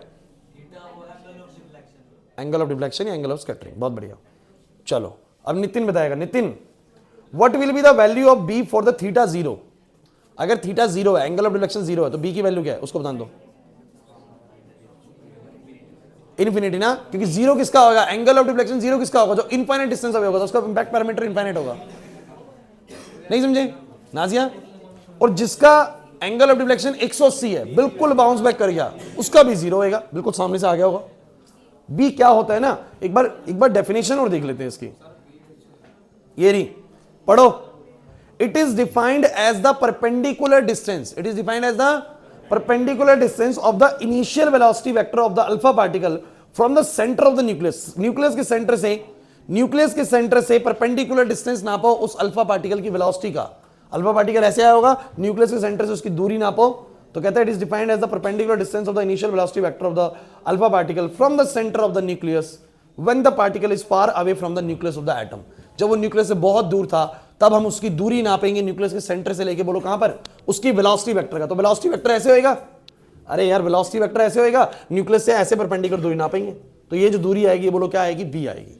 अगर बी बहुत ज्यादा है तो थीटा 0 होगा, बी बहुत कम है तो थीटा कुछ ना कुछ मिलेगा, और बी बिल्कुल ही 0 है, सामने से आ गया, थीटा 180 होगा। हो गया ना इंपैक्ट पैरामीटर? अब समझ में आ गया? तो अब इंपैक्ट पैरामीटर की टेंशन मत लेना, आगे बढ़ो। यहां हालांकि इन्होंने फॉर्मूला भी दिया है, लेकिन मैंने तो फॉर्मूला पे देखा नहीं एनसीईआरटी में, तो जरूरी नहीं है। आ जाओ, चलो जल्दी जल्दी आंसर कर दो यार, 14 तक कराऊंगा बस मैं आपको, अल्फा पार्टिकल तक कराऊंगा questions. Define the distance of the closest approach, कर पाओगे? बोलता है an alpha particle of kinetic energy K is bombarded on the thin gold foil, the distance of the closest approach is R, what will be the distance of the closest approach for an alpha particle of the double the kinetic energy? मैंने बोला था अगर kinetic energy double कर दे तो distance of closest approach पे क्या असर पड़ेगा? आधी हो जाएगी।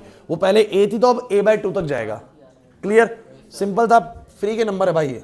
आगे सुनो, 2 important limitations of Rutherford model, यार पढ़ लेना, स्टेबिलिटी के ऊपर है, ठीक है, स्ट्रक्चर के बारे में प्रॉपर एक्सप्लेनेशन नहीं है, थोड़ा पढ़ना पड़ेगा, थ्योरी क्वेश्चंस होते हैं, आप लोगों को याद करने, इसमें समझाने से कुछ है नहीं। उसके बाद using the Rutherford model drive the expression for the total energy of electron.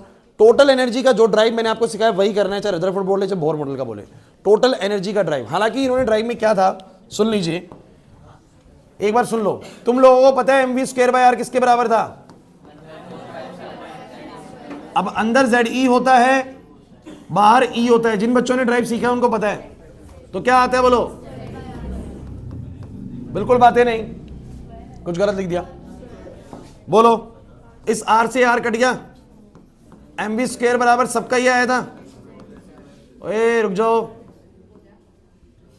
R इसको मैं आपसे गुना कर दूंगा तो काइनेटिक एनर्जी आ जाएगी, क्योंकि काइनेटिक प्लस पोटेंशियल,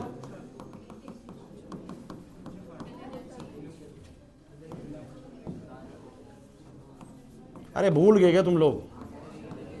बोलो काइनेटिक एनर्जी कितनी आ गई?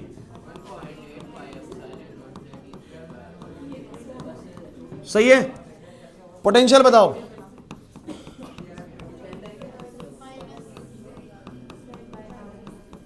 प्रैक्टिस करी हुई है ना तो बिल्कुल चलना चाहिए हाथ आप लोगों का। बोलो कितना आएगा?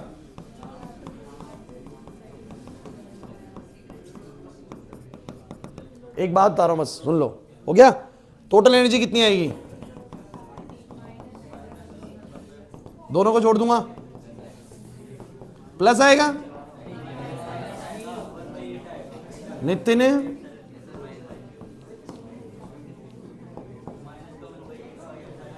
अब माइनस का 1 कॉमन वगैरह निकाल लीजिए, आप लोगों को पता लग जाएगा।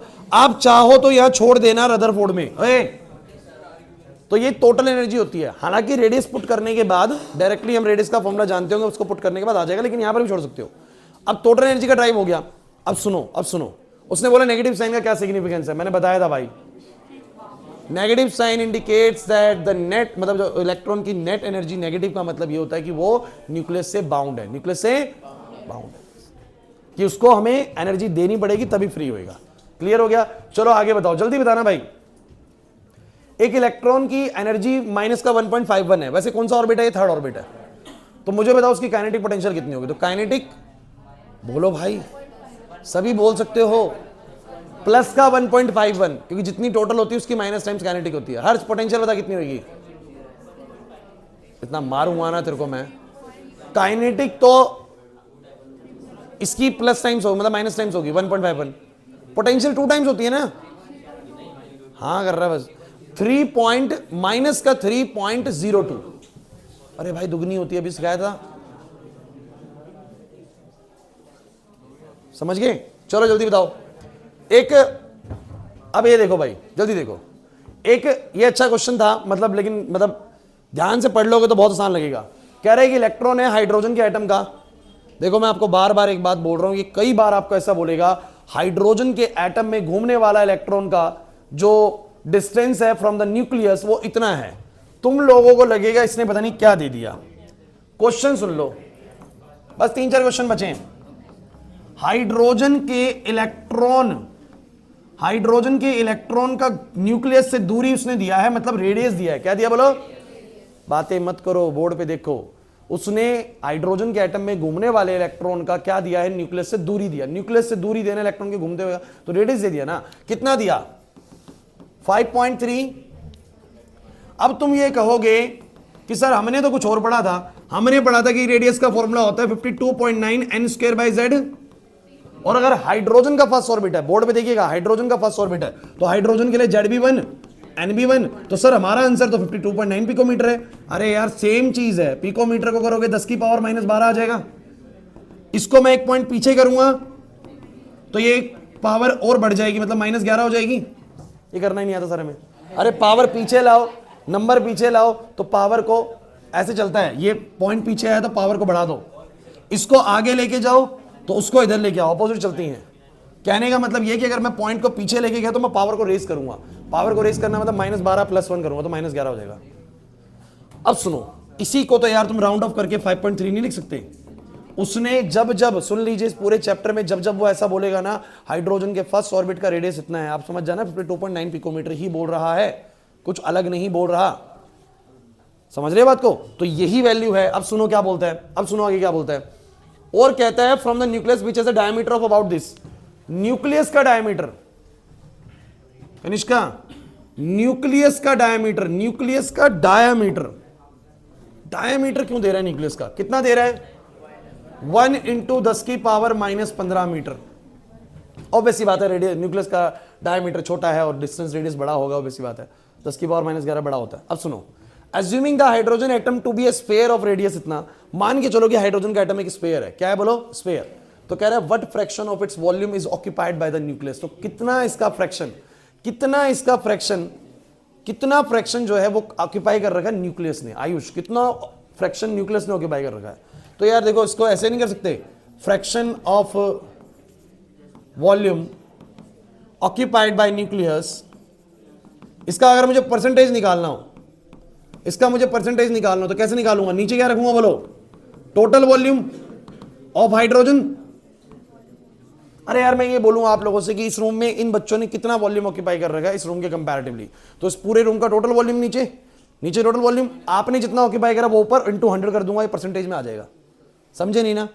इसका पूरे का 100 है, या मान लो कि इस पूरे रूम का वॉल्यूम 40 है, आप सबने ऑक्यूपाई कर रखा है मान लो इसमें से 16, तो परसेंटेज निकाल लूंगा। समझ रहे बात को? आ जाएगा 40%। कितना बोलो? 40% ऑक्यूपाई कर रखा है। तो हमारे एटम के अंदर न्यूक्लियस ने कितना % वॉल्यूम ऑक्यूपाई कर रखा है? कैसे निकलेगा? तो बोलूंगा नीचे आएगा टोटल वॉल्यूम ऑफ हाइड्रोजन, ऊपर क्या आएगा बोलो जरा, वॉल्यूम ऑक्यूपाई बाय